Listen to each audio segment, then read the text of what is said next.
Logo que eu me converti, há aproximadamente uns 8 anos atrás, eu fiz uma pergunta para minha mãe e a resposta dela foi tão impactante, mas tão impactante, que foi um divisor de águas na minha vida. E a resposta dela me fez vencer a batalha espiritual que eu estava travando em prol da conversão do meu esposo. Então, se essa resposta dela fez tanta diferença assim na minha vida, eu tenho certeza que vai fazer na sua vida também. E só para você entender um pouco do contexto sobre a pergunta que eu fiz e a resposta que ela me deu, antes de eu me converter, eu era uma pessoa que bebia muito, bebia mais cerveja, mas bebia demais. Eu vestia muitas roupas curtas, provocantes, sensuais. Eu vestia muito decote. E eu, para todo lugar que eu ia, eu sempre tinha que estar com uma latinha de cerveja na mão. Para toda festa que eu fosse, eu tinha que ter bebida. Se não tivesse bebida, eu nem ia. Então eu só me sentia feliz quando eu estava bebendo. Se não tivesse bebida, para mim não tinha festa, não tinha alegria. A minha alegria realmente vinha da bebida. E para mim nada fazia sentido se não tivesse uma cerveja para tomar. Só para você entender um pouco do contexto. E um certo dia, eu fui visitar a minha mãe, como a gente geralmente ia visitar, eu e meu esposo, a gente ia visitar a minha mãe umas 3 vezes por ano. E aí a gente foi visitar ela na Bahia, eu moro no Espírito Santo e a minha mãe mora na Bahia. A gente foi visitar ela. Quando a gente estava retornando para casa, a gente passou na igreja da minha mãe para poder nos despedirmos dela. A minha mãe da igreja Deus é Amor, era do círculo de oração. Meu esposo ficou do lado de fora, eu entrei na igreja procurando a minha mãe. Como eu não a vi, eu sentei num banco que eu vi vazio. E qual era esse banco? Era o banco do círculo de oração. Imagine como eu estava. Eu estava bêbada, com o cabelo todo... Você pode imaginar, né, como que eu estava, né? Com o cabelo todo desgrenhado, com um macaquinho bem curto, bem justo e bem decotado. E com a cara de bêbada que só Jesus na causa. A situação estava feia. E eu sentei aonde? No banco do círculo de oração. E aí uma irmã veio falar comigo, veio me acolher, né? E me perguntou se estava tudo bem. Aí eu falei que estava procurando a minha mãe, falei o nome da minha mãe. E aí ela foi chamar a minha mãe. Quando a minha mãe veio para falar comigo, a minha mãe veio me abraçar. Aí eu levantei e falei assim, maninha, como eu sou baiana, eu chamo minha mãe de maninha, né?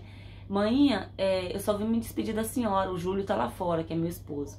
Aí minha mãe foi comigo lá, me abraçou e foi comigo lá pra fora. E aí lá fora, na frente da igreja, a gente conversou, né? Conversou normalmente. Ela me abençoou e desejou uma boa viagem, abraçou, beijou eu e meu esposo e assim a gente foi embora. Quando eu me converti depois de algum tempo, eu perguntei para minha mãe assim, maninha, por que que a senhora nunca falou comigo, nunca me repreendeu por causa do estilo de vida que eu levava? Por que que a senhora nunca brigou comigo porque eu bebia tanto? Por que a senhora nunca discriminou as minhas roupas, as minhas vestes, os meus costumes, o meu jeito de falar, a minha promiscuidade? Por que que a senhora nunca falou nada a respeito da vida que eu levava, a vida errada que eu levava? E aí a resposta da minha mãe foi o seguinte, minha filha, eu nunca falei com você, é verdade, mas eu sempre falei com aquele que podia fazer algo por você. Se eu falasse com você, você poderia se afastar de mim, você poderia talvez não vir aqui em casa mais, você iria ficar chateada comigo. Mas, falando com Deus, Ele, com certeza, Ele iria mudar a sua história. E essa foi a resposta da minha mãe. Eu não falei com você, eu falei com quem pode resolver. Essa resposta dela foi tão impactante para mim. Por quê? Porque em todo o tempo ela orou por mim 15 anos. A minha mãe passou 15 anos orando por mim e nunca perdeu a fé. E 20 anos orando pelo meu irmão e nunca perdeu a fé. O meu irmão foi preso 5 ou 7 vezes, se eu não me engano. A minha mãe, ela sempre me tratou com amor. Ela sempre me tratou com carinho. Ao invés dela me recriminar, me discriminar, apontar o dedo para mim e me julgar, ela me amava. ela me acolhia, ela me abraçava, ela me dava o carinho e o amor de mãe, tanto a mim como o meu outro irmão que estava preso. Então a minha mãe, ela nunca nos discriminou em nada, mas ela também nunca foi conivente com a vida que a gente levava. E ela nunca deixou que a gente se afastasse dela, porque como ela disse, se ela começasse a nos condenar, a gente ia se afastar e ia virar as costas para ela e talvez ela nem nos visse mais. Por quê? Porque a gente ia ficar chateada, a gente não ia gostar de ficar sendo o tempo todo julgados quando a gente fosse na casa da nossa mãe. Mas a resposta da minha mãe foi em amor e em oração. Por que eu falei para vocês que essa resposta dela me fez conquistar a batalha espiritual que eu estava travando em prol da conversão do meu esposo? Porque com o meu esposo eu agi exatamente como a minha mãe agiu comigo. Quando eu me converti, o meu esposo ainda não era convertido e eu comecei a orar para que Deus pudesse, converter ele, mudar o quadro da vida dele, e para que ele conhecesse Jesus também. O mesmo Jesus que eu conhecia, o mesmo Jesus que agora supria todas as minhas necessidades, o mesmo Jesus que agora era a minha própria alegria. Eu não precisava mais de baladas, eu não precisava mais de festas, eu não precisava mais de bebidas, eu não precisava mais sensualizar com as minhas roupas para me sentir feliz e nem para me sentir amada. Agora eu tinha Jesus, eu tinha o Espírito Santo dentro de mim, aquele que me completava de uma forma que eu nunca havia sentido antes, de uma forma que ninguém jamais fez. E essa alegria não era uma alegria passageira, era uma alegria constante. E a paz, que como na Bíblia fala, a paz que excede todo entendimento, estava dentro de mim. Eu não sei explicar e jamais saberei, mas eu tenho certeza, se você sente essa paz, você sabe de qual paz que eu estou falando. O conflito na nossa vida sempre vai ter, mas dentro de nós, o nosso coração sempre vai encontrar a verdadeira paz, mesmo em tempos de guerra. Então, com meu esposo, eu agi exatamente como a minha mãe agiu comigo. Eu continuei amando ele, eu continuei respeitando ele como homem, como esposo.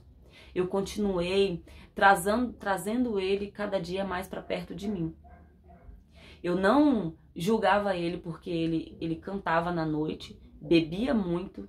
Ele era cantor sertanejo, né? Cantava, bebia muito, vivia na vida errada.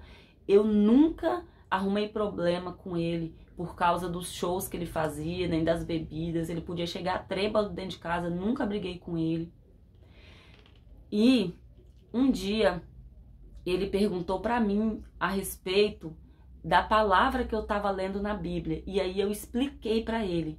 Mas a questão é, eu também nunca fiquei o tempo todo tentando pregar o evangelho para ele. A verdade é que eu pregava o evangelho para ele com a minha própria vida.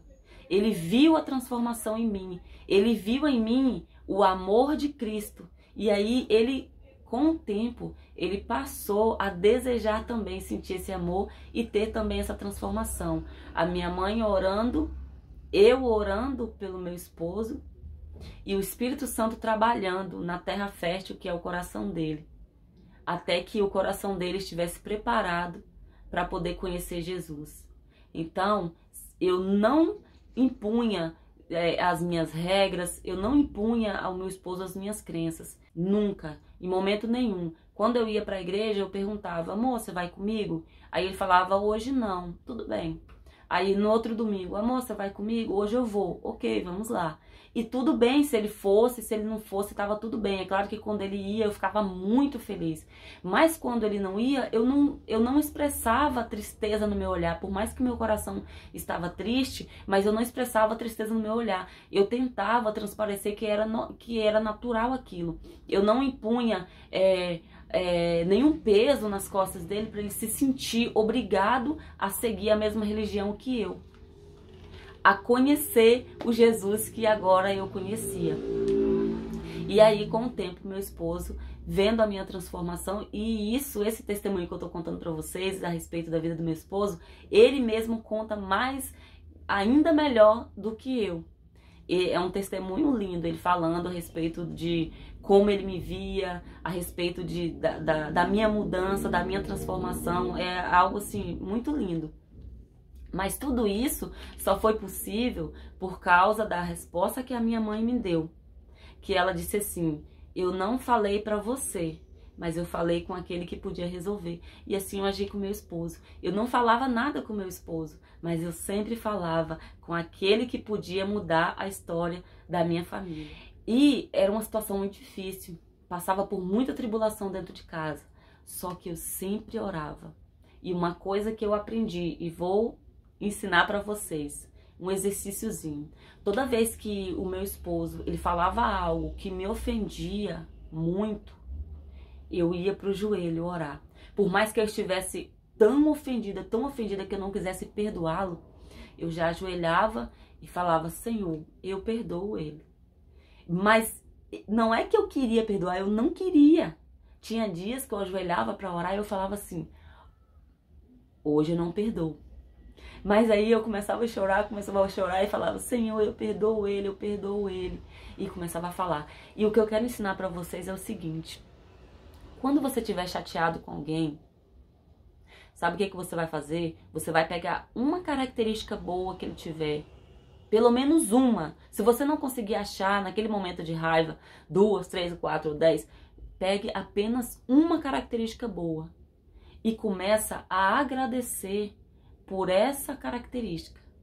Por exemplo, no caso do meu esposo, ele sempre foi muito cuidadoso comigo. Então, por mais que o pau tava quebrando aqui em casa, ele brigava comigo e eu sempre quietinha, né, orando.